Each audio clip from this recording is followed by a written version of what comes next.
Hello, welcome. We are talking politics and religion without killing each other. I'm your host, Corey Nathan. It's an honor to be a part of the Democracy Group. That's a network of podcasts that examines what's broken in our democracy and how we can work together to fix it. Really grateful to our sponsors, the Village Square and Mesa Wealth Management. Links in the show notes, so please check out those who are supporting us and helping us keep the lights on. And of course, remember to subscribe to our Substack. There's so much great conversation happening over there. And now, without further ado, let's get right into it. I am so happy to be joined again by Dr. Melissa Deckman. Melissa Deckman is the CEO of Public Religion Research Institute and a political scientist who studies the impact of gender, religion, and age on public opinion and political behavior. Dr. Deckman is the author of a number of books, including her most recent offering, The Politics of Gen Z, which I want to check your notes and if you're in conversation with Jean Twenge, but we might get into that if we have time. The Politics of Gen Z, her book from earlier this year, tells the story of Gen Z's growing political participation. Her commentary and research about politics has appeared in the New York Times, MSNBC, The Washington Post, CNN, The Hill, a recent great article a column that I just read, Vice News, Wall Street Journal, Well, that's quite a diversity of publications and source, and that kind of blows my mind. I've been around a Dr. long Deckman. time. I guess at some point I got to hit all of them, right? Yeah, I got it. Yeah, well, it's a diversified portfolio, so it's so nice to see you. How you doing? I'm doing okay. Thanks, Corey, for asking. It's really great to be here. This is always a fun, I think, informative conversation. And so just delighted to have this chance to speak to you. And there's a lot going on. So let's unpack some of it. There's a lot going on. I have no idea what you mean. Before it's been a minute since the last time we talked. So, and we have lots of new listeners and viewers, lots of folks in the community here. I'd love for folks to get to know you a little bit. Specifically, you're from what I remember, a first generation college student. Were you interested in these subjects, politics, sociology, these sorts of things as early as high school, or was it something you discovered in undergrad and kind of went from there? Yeah, I think I was one of those weird kids. Like in middle school, my favorite show was NBC Nightly News. I just always had a weird sort of interest in government and politics, and always gravitated toward those subjects. So I declared a political science major my very first day of college. Oh, wow. And it just went from there. And I happen to have some really great mentors in undergrad at St. Mary's College of Maryland. Shout out to my alma mater. As a first-gen student, St. Mary's is a public honors college in liberal arts school in Southern Maryland. And I thought I was going to go to law school when I first started college, but I took a business law course and that was not for me. And so, but my political science classes were just so fascinating, and some faculty encouraged me to think about grad school, and it went off from there. But I've always been interested in sort of why people make the political decisions they do. This is a subfield within political science we call political behavior. And for me, just always been interested in religion and gender, how those things sometimes intermix in explaining people's political behavior. And so I've just had a career of really sort of examining those things over time. So I'm imagining you as a 18 or 19-year-old student, and I'm wondering if because in our interactions, you've always led with genuine curiosity. But I'm wondering if at a certain point you were devouring information and then developing strong views. Was the activist or those strong views more prominent than the curiosity that I've come to know? I would say probably leaning more with curiosity. I think one of the things about political science, as a discipline, we're sort of trained to maybe take ourselves a step back and remove to kind of look at, hopefully as objectively as possible, what factors are explaining people's behavior or explaining how institutions work. I will say this, though, what got me into my current role at PRRI is that after January 6th, 2021, the insurrection of the nation's capital, I just grew very deeply alarmed at this democratic backsliding was happening, and the role that religion was playing in that. And that was often an understood story in terms of Christian nationalism. And so that sort of led me to pivot from still doing the analysis, still using those good social science techniques, but really trying to tell Americans the broader story of how religion can actually hinder democracy. There's Yeah. also another part of that, right? So I think religion can foster democracy as well. I think about US political history and the great civil rights movement. I see today, leaders of faith who are outside of ICE facilities protesting and leading with love and sort of a moral courage that's really, really good. So I think for me, it was intellectual curiosity, but more recently, that same intellectual curiosity, but really trying to essentially illuminate again how religion can hinder, but also foster democracy. Yeah, and while we're talking about your background, I have so many questions about all of that. But I was curious if you did you grow up in a family that was going to church or a religious family at all, or Yeah, I did. I grew up in a Southern Baptist denomination. For me, I've always been a strong proponent of gender equality. And so I think, when I became a young adult, realizing that my denomination did not ordain women was really problematic for me. And so mm, that began my own spiritual journey. And I'm still a person of faith, a Christian. I am now an Episcopalian. I became an official Episcopalian in my late 20s. I married a Roman Catholic who I think was, used to sort of the liturgy. And so for me, it kind of married a lot of things that I really, really liked. And so, and I attend a small Episcopal church here in Annapolis, Maryland. But so that's kind of where my faith journey led me in a lot You of know ways. what's interesting is I grew up in a very observant Jewish family, and then I became a Christian in my late 20s.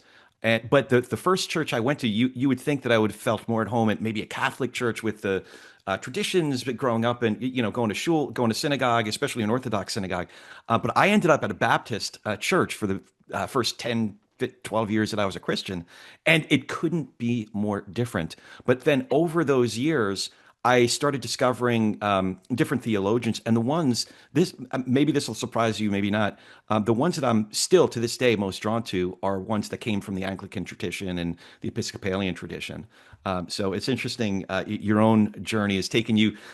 I guess we've made similar stops along the way. Yeah, I think, a lot of my friends who study religion and politics, we often joke that it's not that we're conducting research, we're conducting me search, right? Because we have our own journeys and we're trying to unpack, oh, so why did this happen? Or why did this movement go this way? Or why is this church saying this? So yeah, so I think there's always a personal kind of connection in some ways, certainly. As I was reading some of your especially your most recent work and some of your recent articles, it's not just research or me search, it's my kids search because I have three kids that are all right smack in the middle of Gen Z. So I really appreciated that. Um, in terms of your vocational trajectory, did you envision running such a renowned organization as a CEO, or did you envision being an academic your whole career? I thought I'd remain in that ivory tower for, till retirement, right? In a lot of ways. Part of the norms when you go to a PhD program, it's really, I think, driven into you that you should be getting, into a place of higher ed and spending your career there and doing research and engaging with students. And I'll be perfectly honest, I was a first gen college student, but I loved college. I Mm. just wanted to find a way to stay in college. Like I always enjoyed writing papers and talking with faculty and going to meetings and meeting scholars and so a career in academia really allowed me to do that. And so I ended up actually at a small liberal arts college for almost a little over 20 years, Washington College in Yeah. Chestertown, Maryland, and I had a great career and I really did enjoy it. And so, but one of the things in higher ed is that you could make a decision to go into higher ed administration, which did not sound fun to me because I always know the provost and the dean always said no to things, and I didn't want to be that person. Lots of meetings and more meetings. And the best parts about the job were being in the classroom with students, but the writing part and going into higher ed meant less writing, and so I didn't want to do that. But really, again, I think over the years, once I was tenured and promoted and all of that, PRRI sort of fell into my lap in some ways. So I was an affiliated scholar back in 2011, really at the early start of PRRI, got asked to be on the board, eventually chaired the board. And so it really sort of opened up a new perspective of what things were possible. One of the things we do at PRRI is we invest in public scholars. And so we have a public fellows program. We bring in mid-career scholars who have all this terrific research, but it's often locked behind a paywall that no one's reading. But yet it's so important to what's happening in political life these days. And so I think that connection with PRI in my career about a decade ago started me thinking about other ways I could be part of larger public conversation. So this opportunity happened. I jumped on it. I also had the advantage, my boys are Gen Zers as well, and they were older. And so it was kind of a good time to do it for many reasons, and a wonderful husband who encouraged me to kind of go in that direction. So it's been fun. It's been an adventure, that's for sure. Quite an adventure. And in some ways, as I hear you describe the different chapters of your vocational journey, it strikes me that you're still teaching, but you have a much bigger classroom now. I think that's a great way to think about it. Yeah. But I don't have to grade papers. So that's terrific. So in terms of PRRI, for folks that aren't familiar, specifically with the mission of PRRI and some of the, I don't know if the right word is constituency, but I know other academics and journalists really rely on the research. If you could share a little bit about PRRI's mission and some of the story there. Sure. So PRRI was founded by Dr. Robert P. Jones in 2009. He's currently still our president and founder. So the idea behind PRRI is that we are a nonpartisan, nonprofit research organization that examines the intersection of religion, culture, and American politics.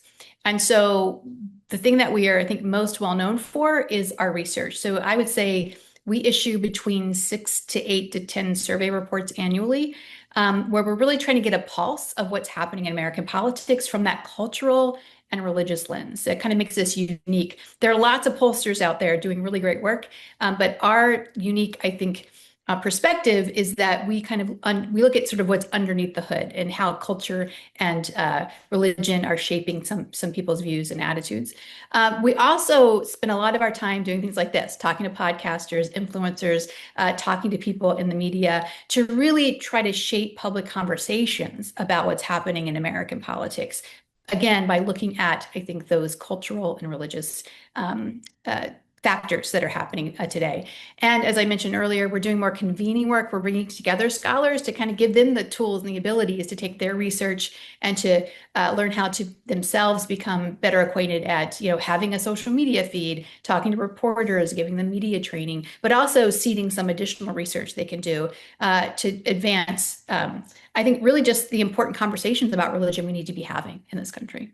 Yeah, it was really eye-opening. I just talked to a fellow named Carl Allen, who is a data scientist, I think is the best way to describe Carl's specialty, and understanding what a good poll looks like, what good methodologies look like. It's been a real eye-opener. Could you share a little bit about how PRRI goes about its research, specifically because I know ensuring best quality data is of utmost priority. How does PRRI go about it? Yeah, thanks for asking that question. In fact, I would invite people who are listening to go to our website. We have a very, very clear statements about our methodology because we believe it's vitally important to be transparent about how we collect data. We are committed at PRI to doing gold standard random probability samples. That's becoming, I think, less prevalent today, and I think a lot of polling that you see, but it's still the most accurate measure. The idea in social science and looking at survey research is that in order to really have a good estimate, like a margin of error within certain, percentages, really we rely on random selection. And so we've been working in recent years with Ipsos Knowledge Panel. But essentially, they have a random sampling of addresses, and so that's how they connect to people to ask survey questions. And so we're part of the APOR's Transparency Initiative. APOR is the American Association of Public Opinion Research, and so that means that we are always very, very clear in every report on our website how we actually conduct the study. And we're always reporting the margin of error, sample design, and so for the data scientists out there, I think that gives them some relief. But I think for the general public, I think the thing to take away is that we take very good care in making sure we have a random representative sample. And we're very clear about how we go about that process. We also take time, I think, as professionals who do lots of survey research on question wording and trying to make sure that we're asking questions in a neutral way as possible to get the best information. And the last thing I'll say, and another opportunity to sort of toot our own horn, is that our data are publicly available. So it's not just that we tell people that, here's how we do our surveys, our survey research, but we have a data vault. So researchers can go and download the data themselves and use it for their own reporting, for their own scholarship. But we strongly encourage people to do that. We typically have a year embargo on a survey, but after about a year, we'll upload it to our data vault. And so please, I encourage scholars and data science journalists, all those folks to really kind of take advantage of that. And maybe this is the next to last thing. So this is really the last thing. So we have something on our website called the American Values Atlas. And so we interview close to 40,000 Americans Oh, every wow. year. Wow. And so anybody can go to our website and find out, for example, hey, what's the percentage of white Catholics living in the state of Wisconsin? And so you can actually go to, it's a very specific question, but Yeah. I'm sure someone out there wants to look at that. But go to the AVA at our website. It's called the American Values Atlas, and just play around with the data. You can actually go and look at heat maps, looking at religious identity. But we also have questions as well that we tend to ask 4 times a year concerning things like Americans' attitudes on the abortion of legality, Americans' attitudes on same-sex marriage, and also the spread and influence of Christian nationalism. And that, Mm. again, is something we can maybe get into a little bit later here. But go and take a look. And this is a really interactive map that really provides some really good data. It's a wonderful resource. Also for teachers, too. I would also, Yeah. if you're a teacher and you want to have some good public opinion data that's really accessible to students, go take a look. And then having an organization that's been around since 2009 and doing this sort of research over a period of time, what interests me is also the movement. Even within this year, Mm. some of the work, some of the research that was coming out at this time last year, right after the 2024 election, versus the work that's coming out now, it's interesting to see the movement in different sectors of the population. I have a couple of admittedly maybe geeky questions. One is more of a Sure. math question. One is more of a question. You'll see what I mean. So, how do you figure out what percentage of a population you need to have respond to a survey in order to get numbers that are within, say, a 3% margin of error? Is there a way to arrive at how many people you have to have respond to surveys? Yeah, no, that's a good question. So, our policy in terms of, for example, when you read a report and you see data that are on a page, right, in a graph, typically we don't report for any groupings that are fewer than 100 cases because it's just a little too unwieldy, like fewer Yeah. than 100 cases. So if we have 100 cases, in fact, we were just looking at data on Orthodox Christians, for example. Oh. There's a story that came out recently about Orthodox Church, but it Actually, only now that you mention it, I noticed it, I forget if I think it was one of your articles that I read where you said you said you cited a statistic, but then you made a caveat and you said, but yeah. I'm not completely confident, or I don't know how I forget how you worded it, but there was only 90 that Yeah, so responded. results have to be interpreted with caution, is Right, typically right, what we right, right. say. Yeah, So I mean, essentially, it's the margin of errors get a little bit bigger in that group. So you sure. might have a good idea, but we're much more confident if you have like 1,000 respondents.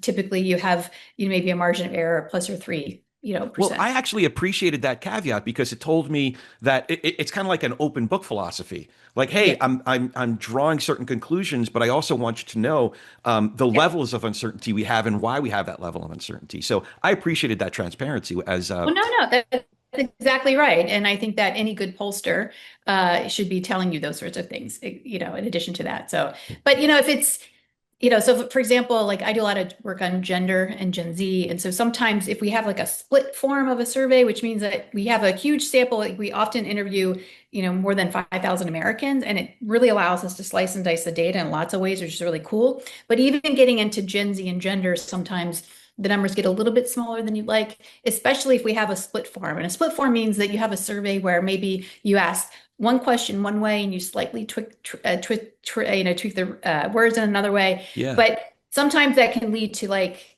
oh, I want to look at the gender difference of Gen Z. So let's say you have like that split form is like 90, Gen Z men and 105 Gen Z women or something.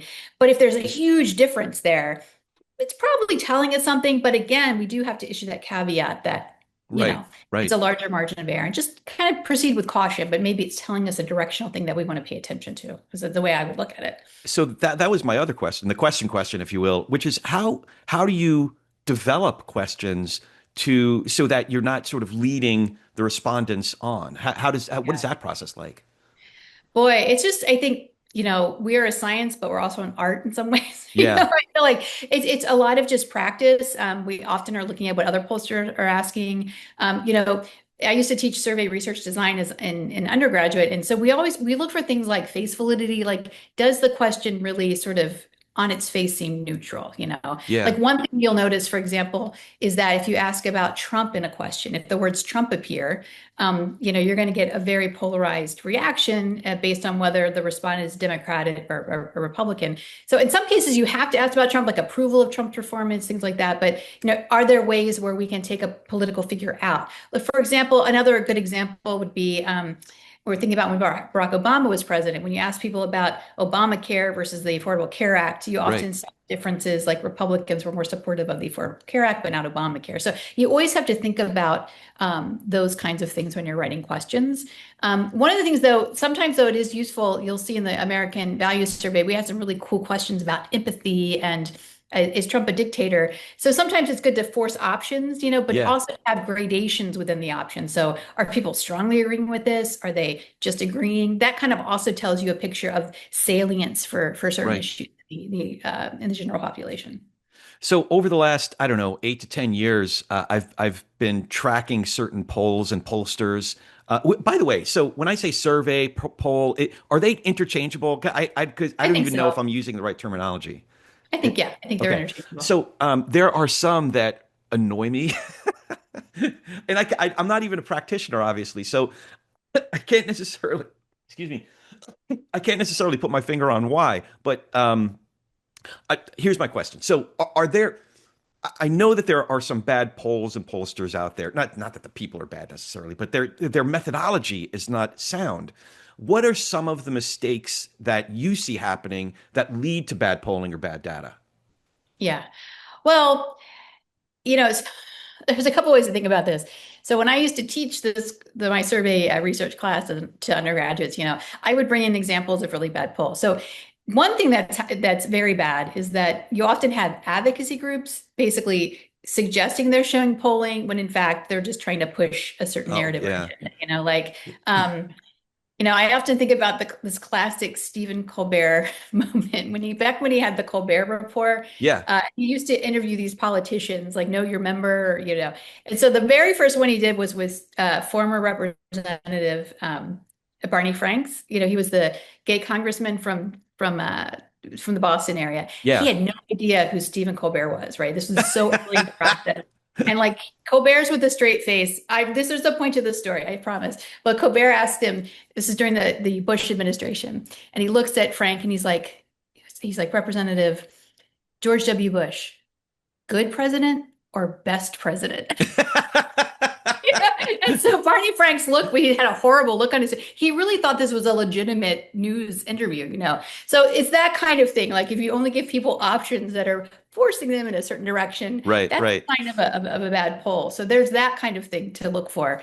I think what's actually a little bit more problematic in polling and reporting is when you'll have someone from the news media take what looks like a difference and report it as, oh, there's a huge increase in this, but it might not be statistically significant because Right. remember, we're dealing with samples. There's always the possibility of measurement error.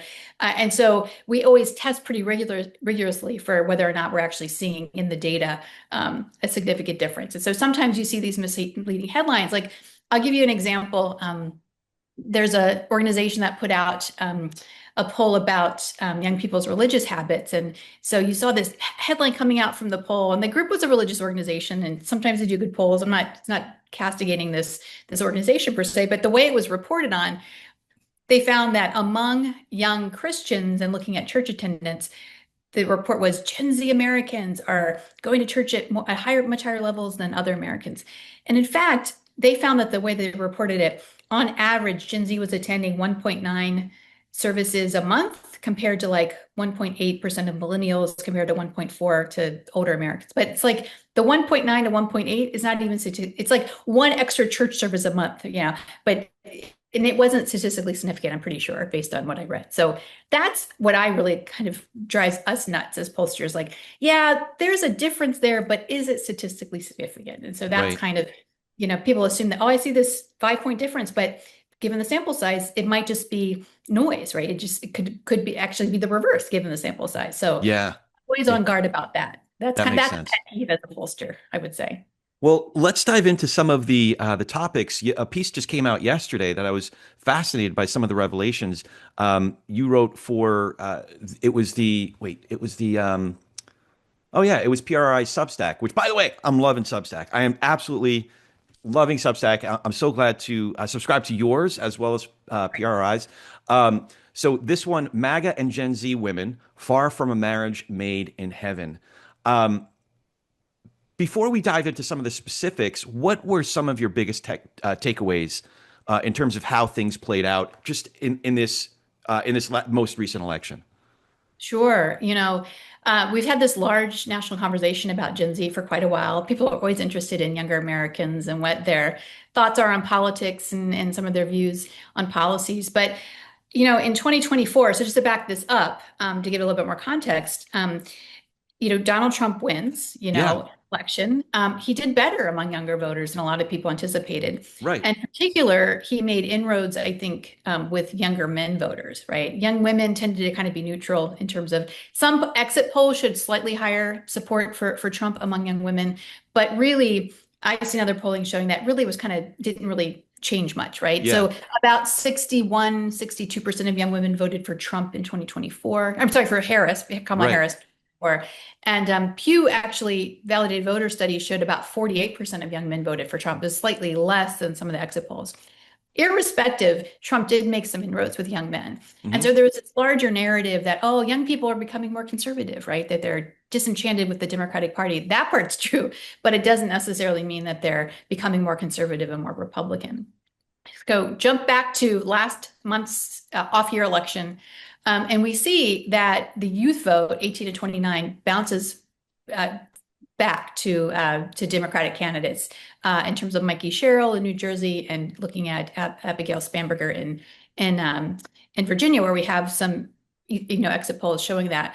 But I think what really struck me in the exit polls, so the young men tend to have bounced back like pretty solid majorities, and exit polls at least supported those candidates, but 8 in 10 young women, 8 in 10, which is a yeah, pretty solidly high number of young women backed Democratic candidates in that election cycle. And so a lot of people, I think, were sort of surprised that young men bounced back. I think young men are sort of still open. They haven't really formed all their political allegiances yet. And so, but it's really the 8 and 10 number didn't surprise me because I wrote a whole book about gender and Gen yeah, Z. During the first Trump administration, young women emerged as the most feminist and most progressive voice in politics and were more active in politics than young men.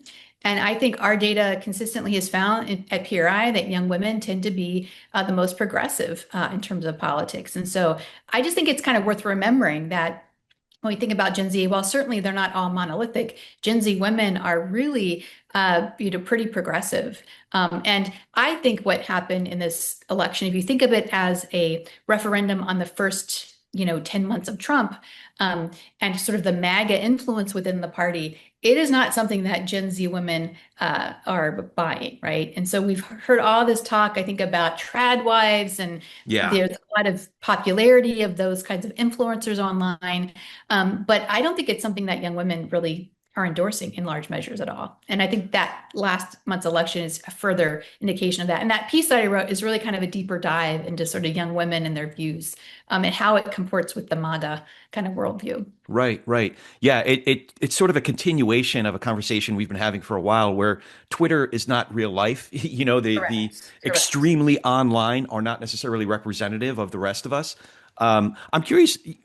Jean Twenge has also done. I think she's still in San Diego. She's done a I'm lot of work familiar on. with her work. It's great. Like her book Generations is terrific readings. People, if you really want to understand why we look at generational analysis, like Yeah. what's kind of all that, but she really does some great deep dives into trend long-term data. So I think her work is fantastic. Yeah. Well, that sort of answers my question to see if some of her conclusions are aligning with the conclusions that you're seeing from your research. That's encouraging because I derived a lot from that book, just comparing the different generations from the silent generation, Boomers, Gen X, and we Yeah, often get forgotten. By the way, I I don't know if know. There should be you're a book on Gen X, right? yeah, I let's do that.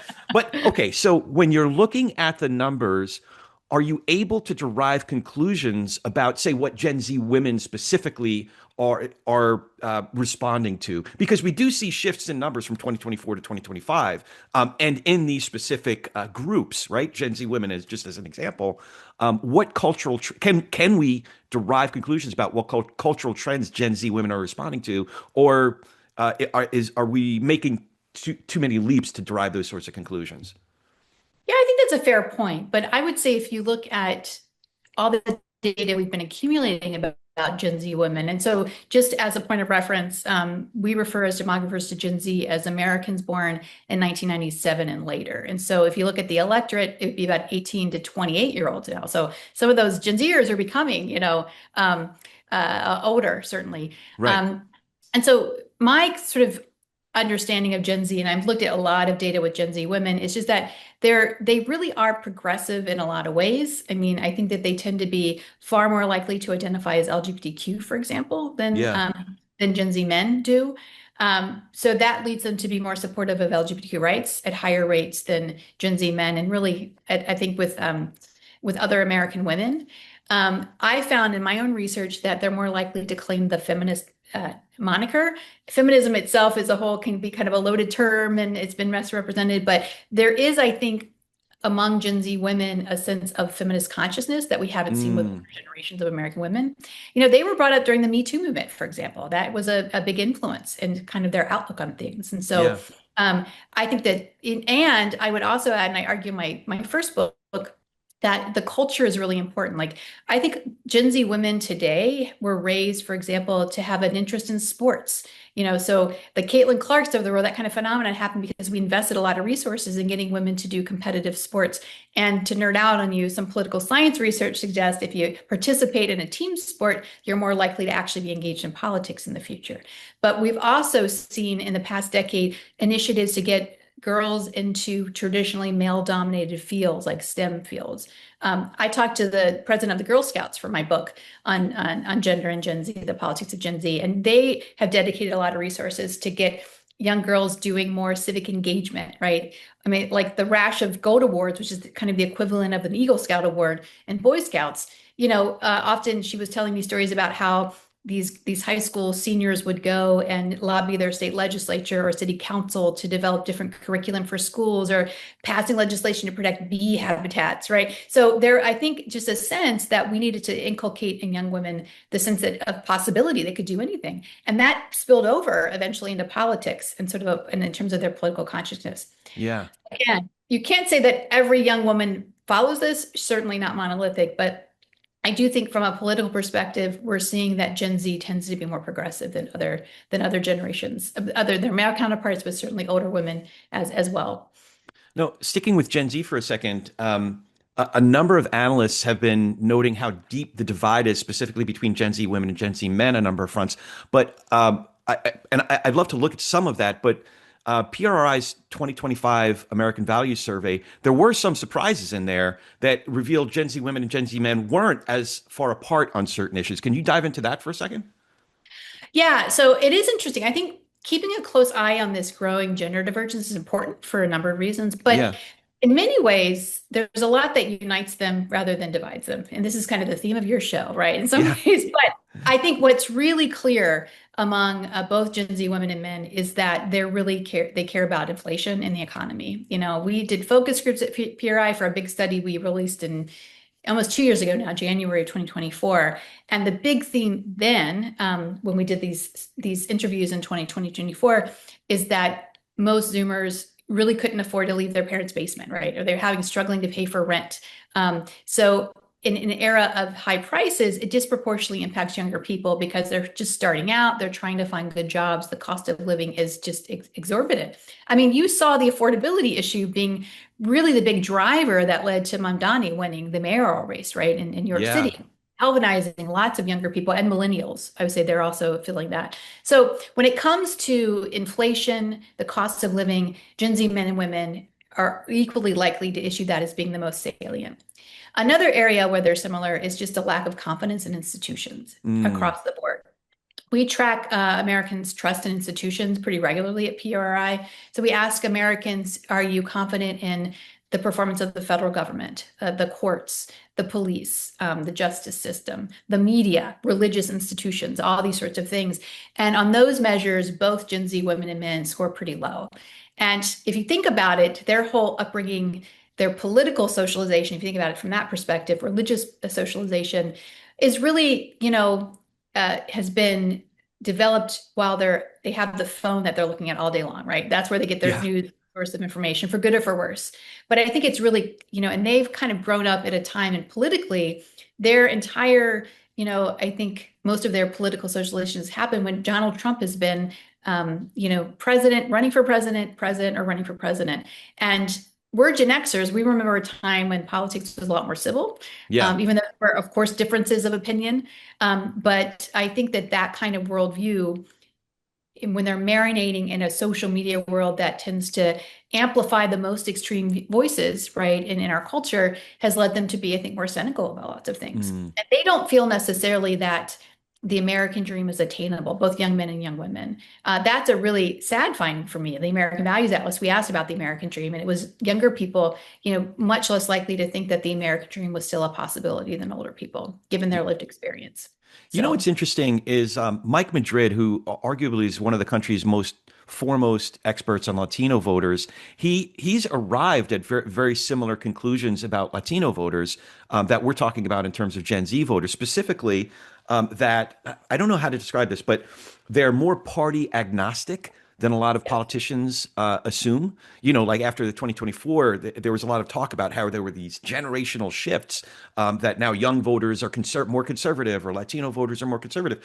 That's not necessarily the case. What I'm hearing from you about Gen Z and what Mike has written at length about Latino voters is that, again, party agnostic is just the term that comes to mind. But specifically, there are issues that are of great importance, that the party is not the thing so much as the issues are the thing, and specifically the economy, cost of living, jobs. These all rate higher than party affiliation does in terms of how they end up voting and who they end up voting for.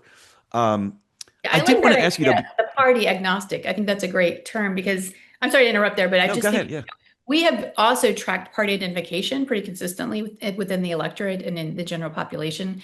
And one thing that's really notable is that among Gen Z, as a pollster, I've noticed that it's a pox on both their right. Yeah. What is that? Yeah, pox on both their houses or something. But they really don't like either party very much, right? Right. I It think goes to they your point about like. institutions, maybe a Yeah, it's about distaste. institutions, right? Yeah. But we ask in our poll pretty consistently, like the way we measure party ID, we just ask people, do you consider yourself to be a Democrat, Republican, Independent, or something else, or nothing, And what's really been striking is that for Gen Z, unlike older generations, that nothing else, something else or nothing has really risen. They're not even saying they're independent at higher rates necessarily. So that's kind of been interesting when I think it's a reflection of this lack of confidence in the parties as institutions. Yeah. So something to kind of watch. But I totally agree. Their activism is driven more by issues than it is about partisanship, certainly.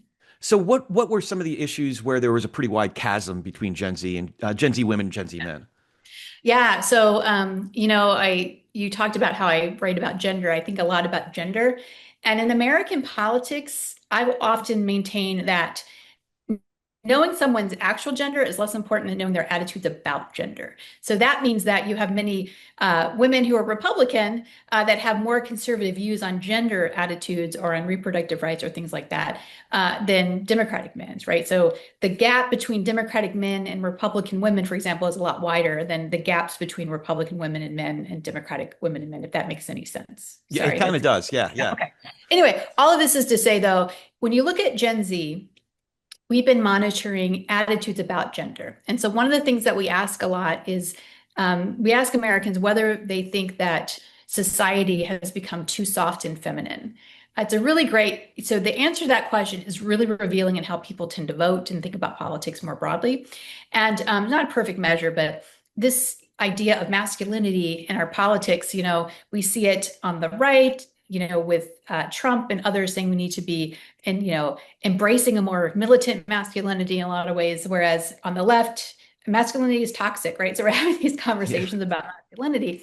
But on that measure, there's like a 20+ point gap between young men and young women. Like only Mm, about 25% of Gen Z women say, yes, America's too soft and feminine, compared to about 50% of young men. So there's that kind of views about masculinity or femininity in our culture. right.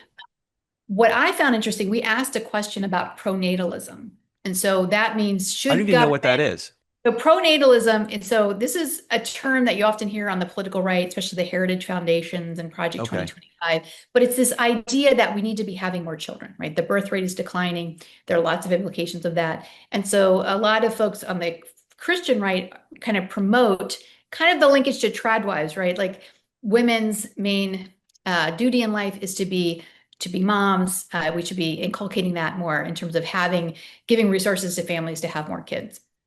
And so we asked a question in the survey, do you think the government should do more to help families have more children, essentially? And we didn't use Trump, we kind of used a very neutral term there.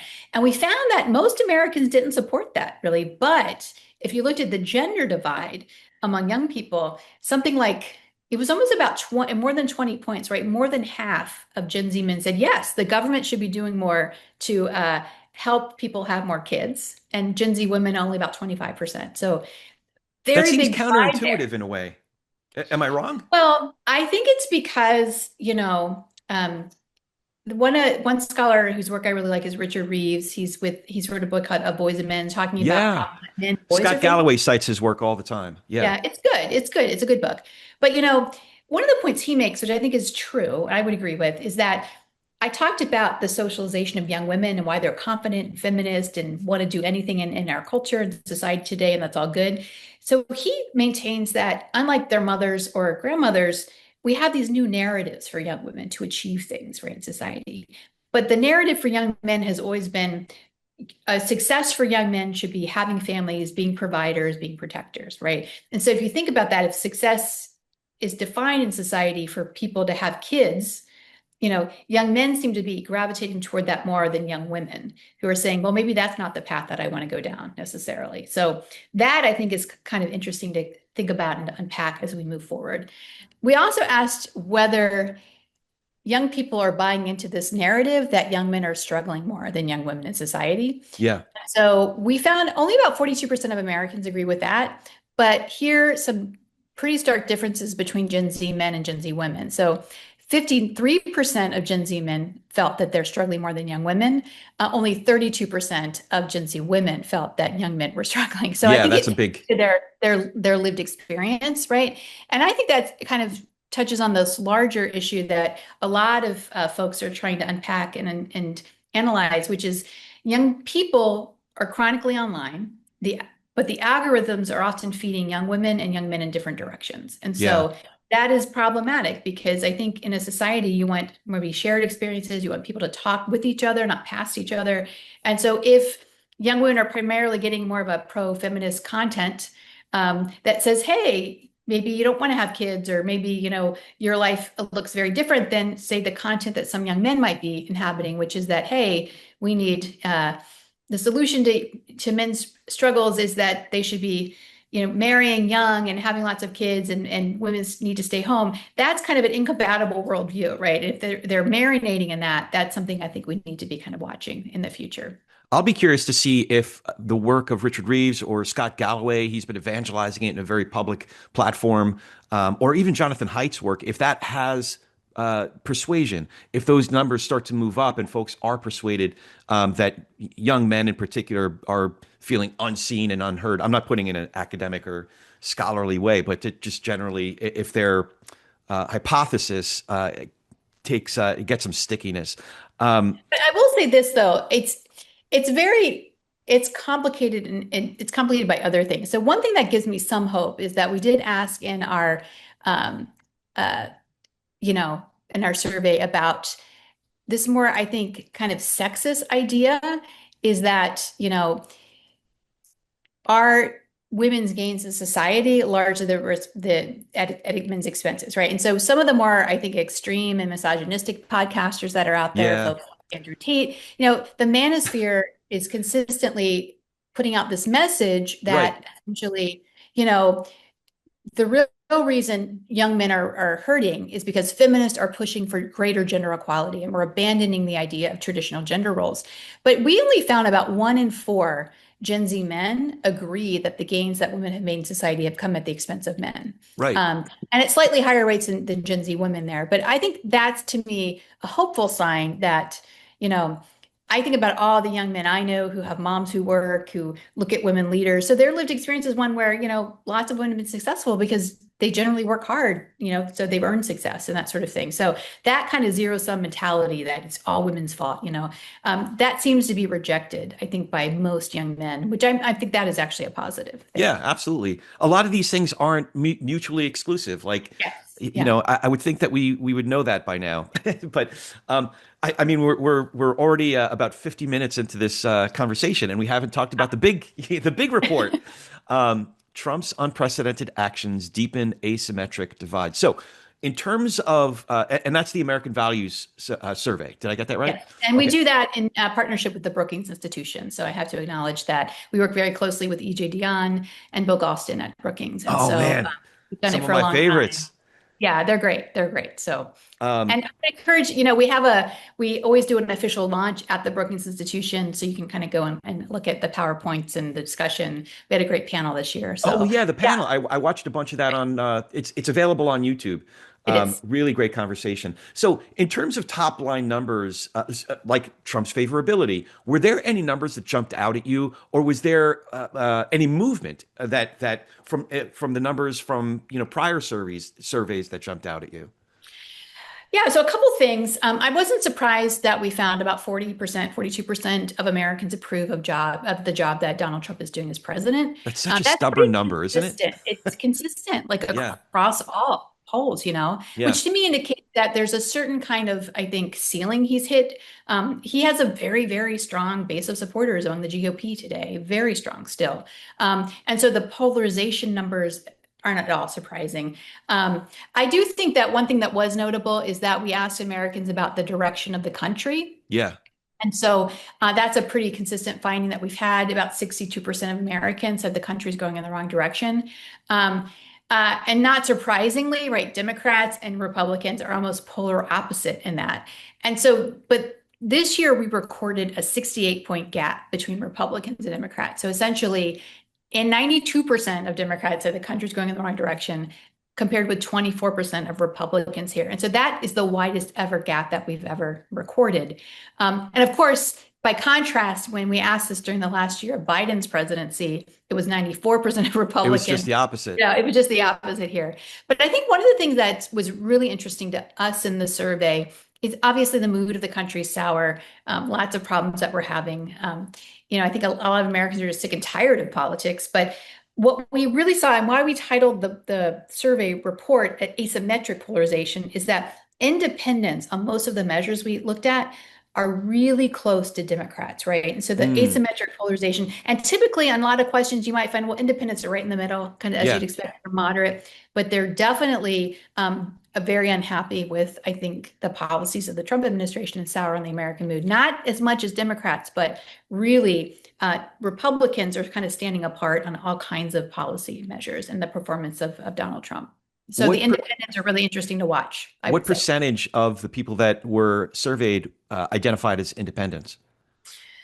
Oh, that's a good question. I would say, I don't know. I can look it up for you, but typically, I think most partisans are about 30% are Republican, 30% are Democrat, roughly. We're kind of finding some parity there, maybe slightly more Democrats, but And then about probably 40% most, independent? yeah, or Yeah. something else. Yeah, yeah. Yeah, that's what I would have assumed. Yeah, and that's what I'm looking for. It is interesting to note how the Republicans answered a certain way during Biden's administration versus Oh Trump's yeah. administration, and how Democrats, and then it flips. That's why I was paying attention as I was reading through some of the numbers to how independents were answering those questions under two Yeah. different administrations. That's interesting. Yeah. One of the things I was surprised at, one of the top questions, what President Trump is doing to the federal government is an assault on constitutional checks and balances and the rule of law. Agree or disagree? I was surprised that agree wasn't higher and disagree, or vice versa. 54% affirmed that and 43% disagreed with that. I was surprised that those numbers weren't more separate. Do you know? I'm having No, trouble no, I see articulating. what you're saying. So I believe that that was a question where we were looking at, it was one of those questions where we gave people two options, right? We said Yeah, essentially, to kind of get, because, to me, it kind of mirrors the larger American public's sort of approval, disapproval ratings, maybe not quite as high. So what we saw, like 62% of Americans disapprove, but like 40% roughly approve. And so, um, for that 42% kind of marries that 47%, I think that you were referencing there. But yeah, that didn't necessarily emerge as a big kind of as big of a wide of a gap as we necessarily might have thought. But the partisan breaks were pretty clear, right? right, Democrats are more likely to think overreach. Republicans think it's, in fact, we need more, the right. president should give more powers because we need to really correct what's wrong in America. So, and independents, again, were strongly more in favor of the former option rather than the latter option. So I also mentioned I was curious about movement, and you were talking about institutions. So did you see any movement in terms of trust in institutions? So, for example, military and police still have a majority, or at least close to a majority of support or confidence. I forget exactly how it's worded in terms of institutions that folks are confident in.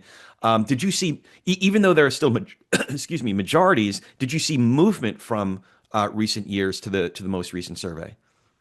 That's a good question. I don't know off the top of my head, to be perfectly honest. So I'd have to kind of go back into the survey. But I mean, I think that it's pretty much been, I think there's been just pretty uniform dissatisfaction with comp in a lot of a lack of trust in a variety of Yeah, institutions.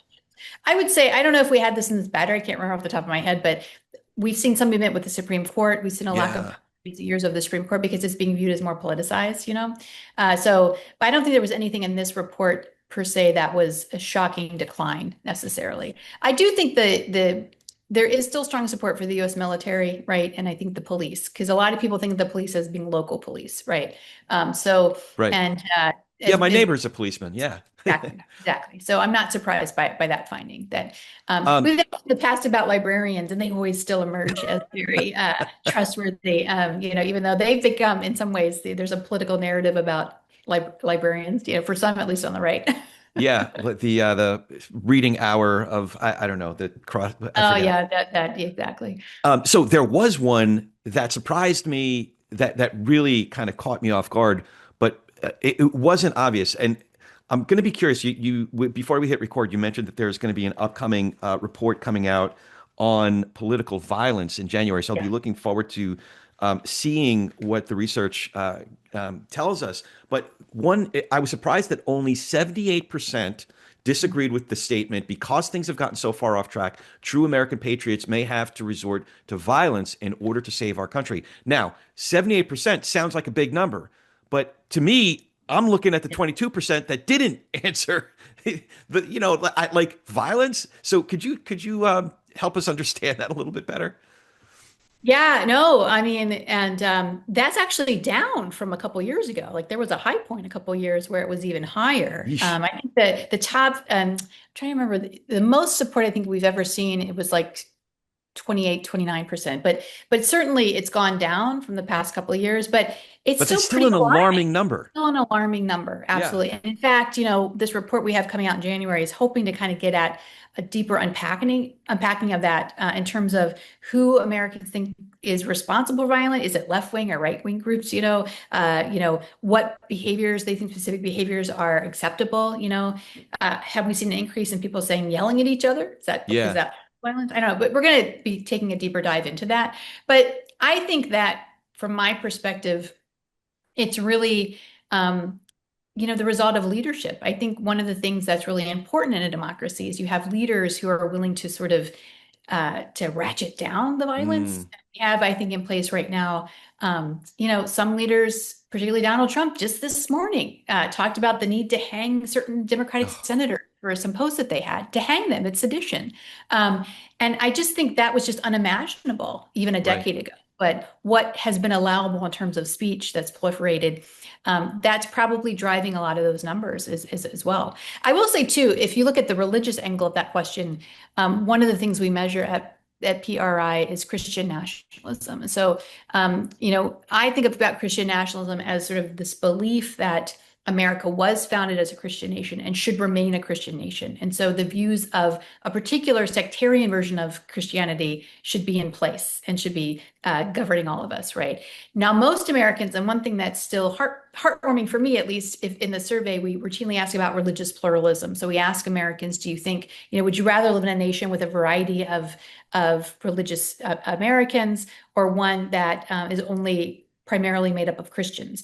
And again, we find close to 70% of Americans say, no, we want to be in a nation where people can celebrate their religious differences. And that's, to me, the story of the founding, right? The First Amendment is about protecting everyone's religious, the ability to practice as freely as they want. Christian nationalists believe in the exact opposite, right? Essentially, we should codify and laws, and we should put in place only people that follow a conservative form of Christianity. And it's threatening to democracy because that means you're willing to, I think, endorse undemocratic or illiberal means to allow that to happen, right? So, nonetheless, all of this is to say, in terms of political violence, Christian nationalism adherence. This is about 1 in 10 Americans we identified that really strongly believe that Christians should have dominion over all the earth. Those sorts of things. They're far more likely, significantly more likely, to say that political violence might be necessary. And if you Yeah. think about some of those very far right churches, and it's very eschatological, talking about the end times, it's apocryphal, like all those, that kind of language of battle, that is problematic, and I think can stir up a tendency for people to excuse certainly dehumanization of certain folks in American society, but potentially political violence as well. And on January 6th, that was a political, ideological, I think, attempt to overturn a free and fair election. But there was a lot of religious symbolism and imagery in that, if you look at the photographs of that terrible day in our democracy. And so, again, I think it's important to look at what types of people are supporting those sorts of things. The flip side, of course, is that the vast majority of people of faith, and we look at all groups in American religion here at PRI, do not endorse political violence. So I think that's also important to bear in mind. But Uh, yeah, so, it's still disturbing that so many would say that it's acceptable. so In I'm I'm glad you brought up the religious aspect. There was a report that came out over the summer, ex-evangelicals, who they are, why they left, and what they believe. So, first, if you could, we don't have a ton of time, but I did want to touch on this. How would you define ex-evangelical? And then I have a couple follow-up questions about that. Yeah, so we have a very specific definition, and so I'd encourage folks to look at the survey from which that came. We did a big unpacking of religious switching in America. So Yeah. sometimes sociologists of religion like to think of the American religious landscape as sort of a marketplace, and we're kind of part of that marketplace, right? Maybe raise one tradition, we try on what we like, and that's kind of a normal progression in American society and history. So there's a marketplace of ideas there. And so really the ex-evangelical is looking at folks who were raised as children in one faith tradition and how they identify themselves. So that might mean that person might have become unaffiliated, left religion, or maybe they were raised in an evangelical tradition and converted to Catholicism. And by the way, we look at it among all groups. So one of the more interesting facts that I always like to recite at dinner parties, if I'm allowed to talk about religion and politics dinner parties, which but like about 1 in 10 Americans are ex-Catholic. Think about that, because there's been so much churning in religion, right? Like, people will marry someone of a different faith, or they just stop believing, or etc. So ex-evangelicals are Americans born, raised in an ex-evangelical household, but currently identify as something else or as nothing at all. Mm. So There you what were some of the reasons that ex-evangelicals disaffiliated from the church? So we only had enough cases to look at ex-evangelicals who left the church, right? So we were able to kind of burrow down into people that had just become religiously unaffiliated. So isolating it to that group, because we didn't have enough cases, even with 5,000, we get that low end sample size number. We can't look at the ex-evangelicals who became mainline Protestants or the Mm. ex-evangelicals that became Catholic. There was not quite enough data spots in the data, but we did have enough cases to look at people that have left. And Okay. so what we have found among ex-evangelicals who have left is that there's been too much intermixing of religion and politics. That was all, you know. Yeah. Um, Many of them felt as though the treatment of LGBT individuals in their religious church upbringing was very off-putting. They did not agree with how gay and lesbians were treated in church. That's a big, especially younger evangelicals in particular.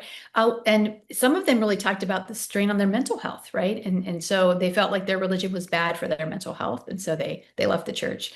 And a lot of them just stopped believing. Like that was actually the most popular Oh, behavior. interesting. Just stop believing. But Yeah. clearly, I think the intermixing of politics, the treatment of gay and lesbian Americans, a lot of those led people to leave those evangelical denominations. Yeah. Now, going back to methodology, there was also, you mentioned Christian nationalism. How were the questions formulated to figure out where evangelicals versus ex-evangelicals identified on the scale in terms of Christian nationalism? Yeah, so I'm going to bring up really quickly. So if you go to our website, we have a whole section on the website that talks about Christian nationalism and how we measure it. And so just to give your listeners a really quick overview, we don't go and ask people, oh, so are you a Christian nationalist? Yeah, yeah. Because in some ways, some people might not know the term, or it's become pejorative in some circles, right? And Right. so what we do is we ask Americans their views on 5 different issues. And so just to give you a sense of what those are, we use a battery of 5 questions that essentially tap into the relationship between Christianity, American identity, and the US government. And so we ask Americans whether they completely agree, mostly disagree, or completely disagree with each of the following. So the US government should declare America a Christian nation. US laws should be based on Christian values. If the US moves away from our Christian foundations, we will not have a country anymore. Being Christian is an important part of being truly American, and God has called Christians to exercise dominion over all areas of society.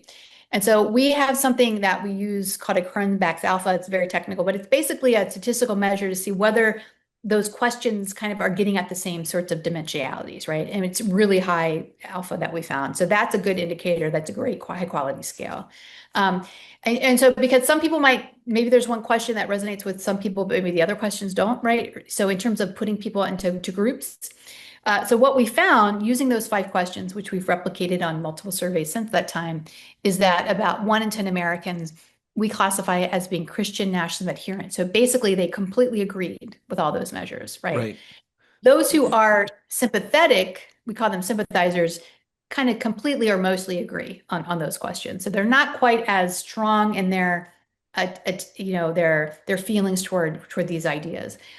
Whereas those who mostly disagree, we refer to them as Christian nationalist skeptics, and then the rejectors are people that say absolutely not. None of these are helping to explain my view on the world in terms of the relationship between Christianity and American identity. And so if you look at it from that perspective, what we tend to find is about 1 in 10 Americans are, again, Christian nationalist adherents. An additional 20% are sympathizers. About 4 in 10 are really skeptical of kind of the concepts in terms of Christian nationalism. And 3 in 10 are complete rejectors. They just Mm. completely disagree with all of it. So if you think about it kind of in a shorthand, we like to say about 1 in 3 Americans are adherent to or sympathetic to Christian nationalism, whereas about 7 in 10 Americans really are kind of skeptical or completely reject, right, notions of Christian nationalism. So really this is a worldview that most Americans don't embrace, Yeah. clearly. But it's a worldview that also has a disproportionate influence within the Republican Party today in the MAGA Yeah. base, you know. Yeah. And that 1 And in 3 is yeah, still 1 in 3, yeah. disturbingly high, even as a professed, as a Christian, I'll still Yeah. say that. Um, And it varies by state. There's some of the southern states and upper Midwest, you tend to have higher levels of Christian yeah. nationalism. On the coast, far less. Yeah, so it's something that we monitor because what we have found is that Christian nationalist adherents, especially, and sympathizers tend to be far more likely to endorse political violence potentially. I'm not saying they're doing it, but they're endorsing it, right? They're far less hospitable to immigrants. And so there's a lot of anti-immigrant sentiment among those folks. Anti-Muslim sentiment tend to be very patriarchal in their views about gender, and also anti-Semitic. And Mm. so kind of track how Christian nationalism sentiment kind of is linked to all of those things in society. And I think, boils down to, is the worldview one where predominantly Christians should remain in charge? And predominantly white Christians, I'd say, for some of these activists, or is it one where we have a multi-faith, multi-part, multi-generational, multiracial democracy? And so that's really why it's so important and why we keep monitoring that. I'm just looking up new CEO of Christianity Today because I I know somebody Oh, was just named Dr. Nicole Martin, but I have not read any of the commentary or heard talk to anybody from my old church to see if folks are all up in arms. Um, a female. Yeah, yep, interesting. yep. Look, So that's breaking news. Yeah. yeah.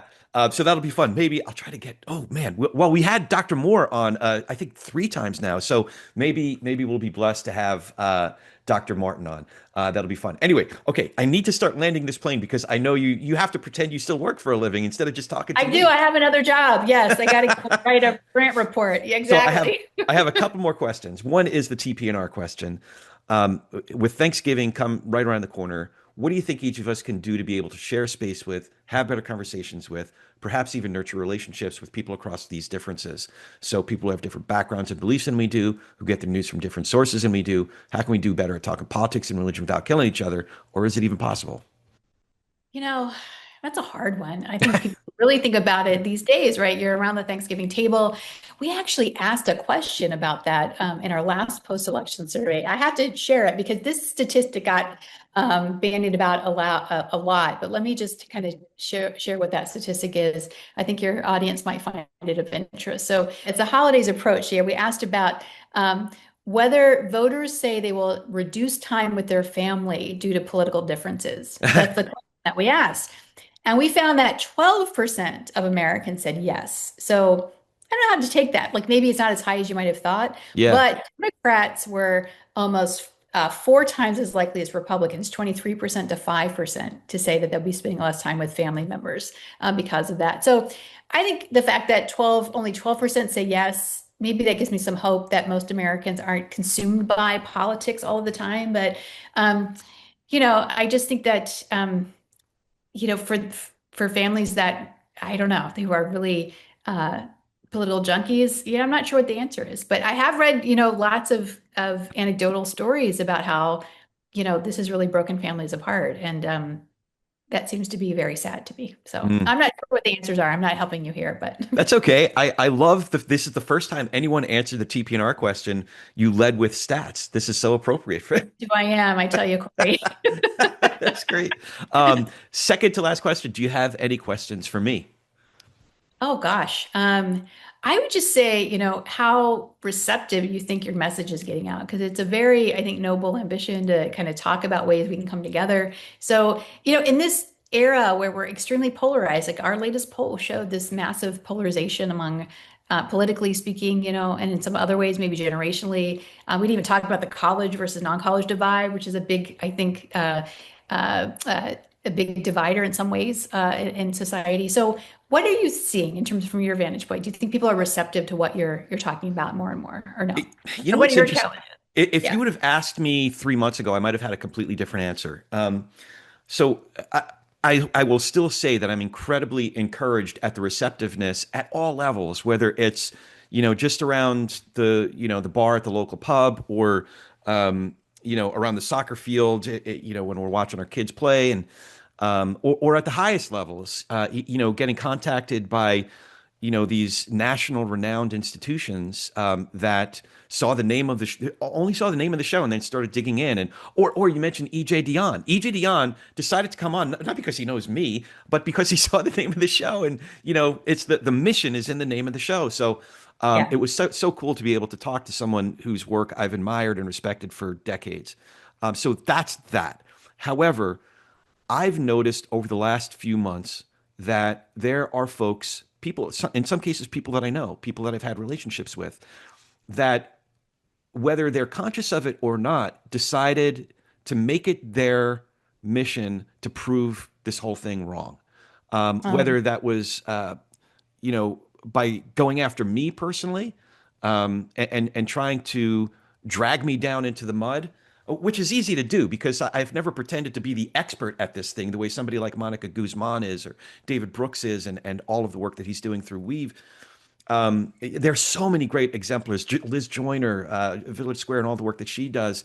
The Braver Angels folks, like just like I've never pretended to be that guy. I'm not the doctor who comes with a prescription. I'm the patient who needs who's sick. So, but I think folks see the show and the fact that I'm having these conversations on it as like, oh man, I'll show him, and then I'll make sure that he goes down in flames. So I've been not only discouraged that there are folks who have that as an MO. I've been disappointed in myself that I've been prone to it at times and have not shown my best self. Not that I'm, some sort of I don't know, like I said, not some sort of an expert or the standard or of any sort. And I've never thought of myself that way. But I want to at least be moving in the right direction in terms of my ability to have conversations and even nurture relationships with folks that have really different views on things. So, does that answer your question? No, no, I think it's a pretty honest reflection. And Corey, we're all human, so you should be giving yourself because you're committed to the larger good, and I think that's really, really important. I did want to actually maybe end on a hopeful note. Sure. I feel like there's a lot that's going wrong, and I really do, as a political scientist, if you would have told me even a decade ago that we'd have this massive amount of democratic backsliding in terms of what's happening in Washington, I wouldn't have believed it, right? Because Yeah. I assumed that the guardrails, the norms were strong enough to protect us. But this is an important conversation that we're having. It's really critical to the work that we do here at PRI. But having said that, one of the things that I did feel was a little bit optimistic and things that we tend to forget is we did ask about why, what qualities or what features are important to being truly American, right? And I think it's really important to remember that strong majorities of Americans, I mean, I'm talking like 90% and plus, across partisan lines, say it's our shared civic ideals rather than our religious beliefs that are important to being truly American, right? And so we have a chart in the American Value Survey that says, where we find, for example, that 93% of Americans, including 97% of Republicans, 94% of Democrats, 97% Democrats, 94% independents, say believing in individual freedom, such as freedom of speech, is important to being truly American. Similar levels of support for believing in the Constitution and accepting people of different racial and religious backgrounds. And so I think that's really important to bear in mind that, again, there is widespread support. You wouldn't know it from the state of our political discourse, but my friend Ruthie Bronstein, who has a great Substack called Democracy is Hard, is great. I mean, democracy is hard, but we still need to be making the case for it. I think we've long assumed that it's just inevitable. And I think the events of the last 5 years in particular show us it's not. And so I think what you're doing, what we're doing, what other groups are doing is really showing democracy is hard, but it's worthwhile. It's still the best system. And there's more that unites us. And we often tend to forget that. And the 20-second news cycles that we live in, right, where we're outraged by the latest thing. And so kind of harping on that message is really important. So thank you for inviting me to have that outlet to do Sure that. thing. Yeah. So speaking of sentiments that I probably wouldn't have said as recently as a month ago, but that sentiment sounds a lot like Marjorie Taylor Greene. Let's not go too far. No. Have you heard? I'm joking around a little bit, but her most recent comments and public appearances, she's talking about our shared values that are transcendent. As someone who has been for at least the last 7, 8 years, maybe a little bit less, the symbol of a lot of our fighting, the screamers, the extremists, now. I don't know. I hope it sticks, but Well, I I've hope it been, sticks too. And I will say this about Marjorie Taylor Greene. I did see a lot of posts about how who would have thought that Marjorie she, Taylor Greene would be the savior of democracy in America. But, here's where we are. I think that she held her convictions on the Epstein files, and yeah, I'm grateful for that. But, she was on the Sunday talk shows, and of course, politicians are politicians, and part of it's about yeah, getting attention and all of that. But she did say that she was wrong, like in previously supporting and advocating for violence. And so I have no idea if it'll stick, but there aren't a lot of politicians willing to admit that, people make Yeah, mistakes. We all make mistakes. It's okay. We grow, right? that's right. That's right. We should believe in second chances. Absolutely. Certainly in Absolutely. society. So we'll see. Okay, so before we go, how can folks? There's so much good work. We didn't even talk about there's another study coming out in December on attitudes on immigration. So there's so much great work coming out. There's already great resources with PRI. So how can folks follow you and PRI, all the great work that your team is doing? Absolutely. So please go to our website, www.pri.org. You can sign up for newsletters. We have various newsletters on Substack. You can get breaking research. We put out 3 times a week what we call the Morning Buzz, where we talk about how religion is influencing the news of today. So if you're a news and religion junkie, it's the perfect sort of thing to read every morning. Take you 2 minutes max. But also, we are a nonprofit, and so please consider supporting our work too. So you can donate on our website as well. Oh, terrific. We'll be sure to put links in the show notes. And this was really terrific. Melissa, it was so great to visit with you again. I hope we get to do this in person at some point. I'd So, love it. yeah, Absolutely. Sign yeah, me up. that's great. Thanks again. Sure thing. As always, if you dig what we're doing here, please remember to follow the show, support PRRI and our wonderful sponsors, Village Square, Mesa Wealth Management. Again, all of those links are in the show notes. Now you can watch these conversations on YouTube. It's youtube.com/@politicsandreligion. And I am at Corey S. Nathan at Corey S as in Sam, Nathan, at Corey S. Nathan on all the socials, including Substack. PRRI is on Substack. Dr. Melissa Deckman is on Substack. So check it out. Get engaged in the conversation. Really wonderful conversations going on.